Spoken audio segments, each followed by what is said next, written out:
Hello everyone, this is the new recipe of Mel's Cuisine.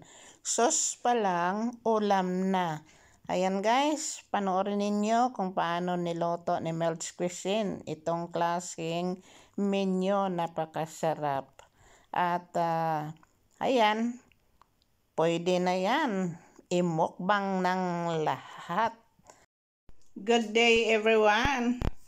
Mel's Cuisine is back in her happy cooking.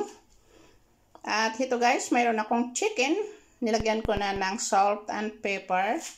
At mushrooms. Fresh mushrooms.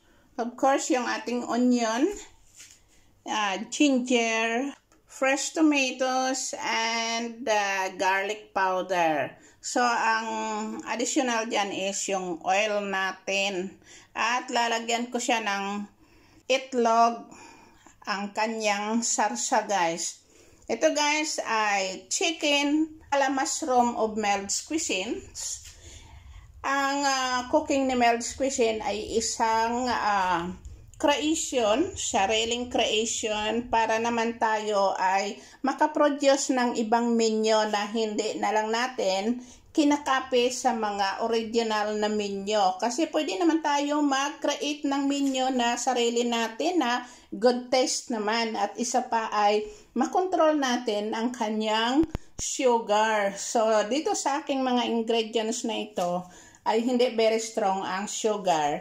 Kasi, of course, yung kamatis natin pag naluto yan, mayroon yan siyang sugar. But, it is limited. So, ayan guys, kailangan mag-create tayo ng ating sariling menu. At ayan guys, samahan nyo ako kung paano ko lutuin itong aking chicken ala mushroom with egg sauce. Okay? So, see you! Okay guys, maglagay muna tayo ng mantika sa ating kawali at i-brown muna natin yung ating chicken. So, ito guys, mainit na yung ating mantika.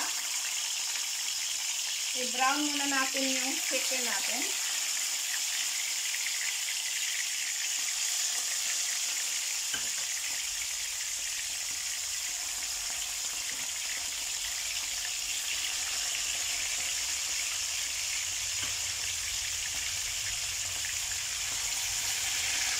Na guys, almost crispy. Parang preso na ito. Pero it's not cooked in the middle.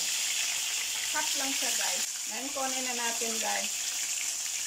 Para sa sunod naman.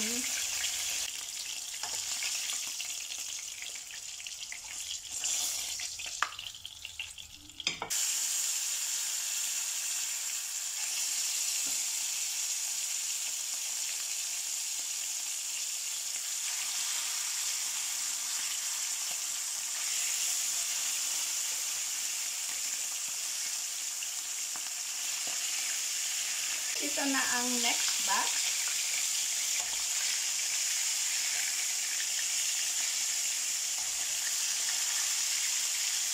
So, ito na guys ang pinaka-last. Kunin na natin. Half cook lang yung ating chicken.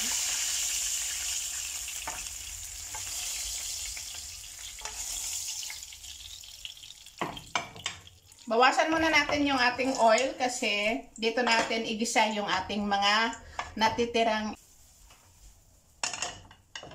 So, ito na guys. Ready na tayo.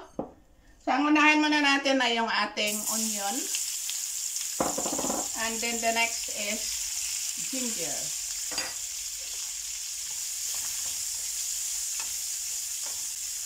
Hindi muna tayo maglagay ng asin kasi yung ating chicken ay may asin. So, in last minute na tayo maglagay ng asin. So, ang susunod natin ay yung ating fresh tomato.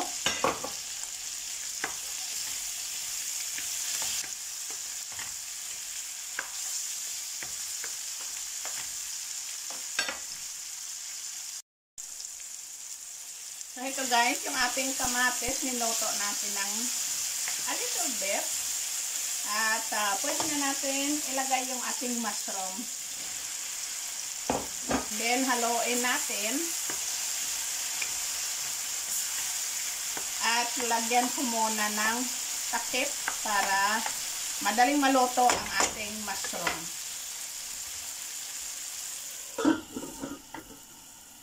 I-simmer muna natin mga 5 minutes. So ito guys, tingnan nyo. Almost luto na rin yung ating mushroom. Maganda na ang pagka-mixture niya. Tingnan nyo. Nagabigay na ng flavor yung ating mushroom. Alam naman natin na ang mushroom ay masarap na halo sa ating mga niluluto. Lalo na sa ganitong fresh na mushroom. Kaya lagyan natin ng 1 cup and a half na tubig. Measure lang yon ang estimation natin guys.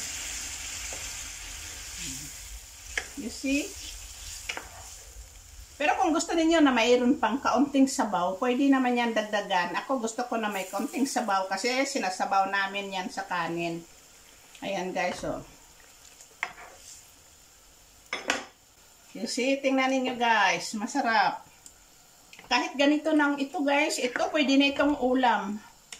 Sa kanin. Kanin at sabaw. Kami mahilig sa sabaw. Ngayon, lagyan na natin ng garlic powder.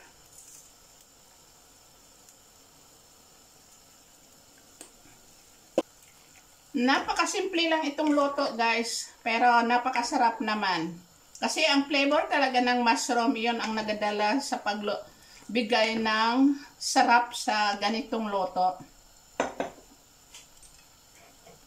So, ngayon, ilagay na natin yung ating chicken. Yan, guys. Para maluto, kasi half cook lang yung chicken natin. So, ayan na siya guys. Tingnan nyo. Sabaw pa lang, ulam na. Lagyan muna natin ng takip ulit guys. At pakuluin muna natin guys hanggang maluto yung ating chicken. At hinaan natin yung apoy kasi kung malakas ang apoy, mauubos ang kanyang sabaw. So, ito na ang last opening natin, guys. Luto na siya. Look at that.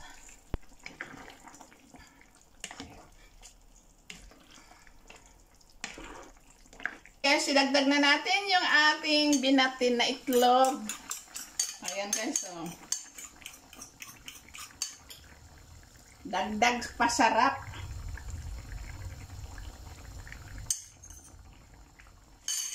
Guys, so, haluin natin.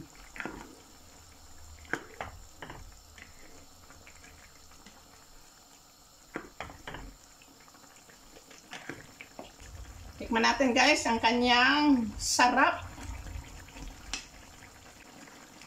Wow.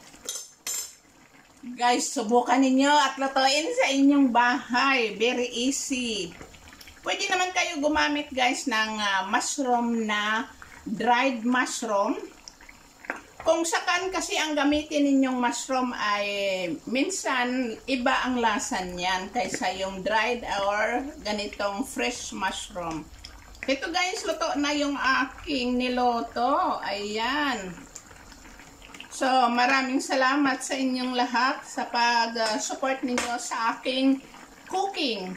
Ito, wala ito sa mga recipe ng iba, kundi that is my own imagination, my own creation, at nagawa ko na ito. Kaya ngayon, ginawa ko nga may video para kung gusto ninyo, kung kayo ay curious, then i-curious ninyo.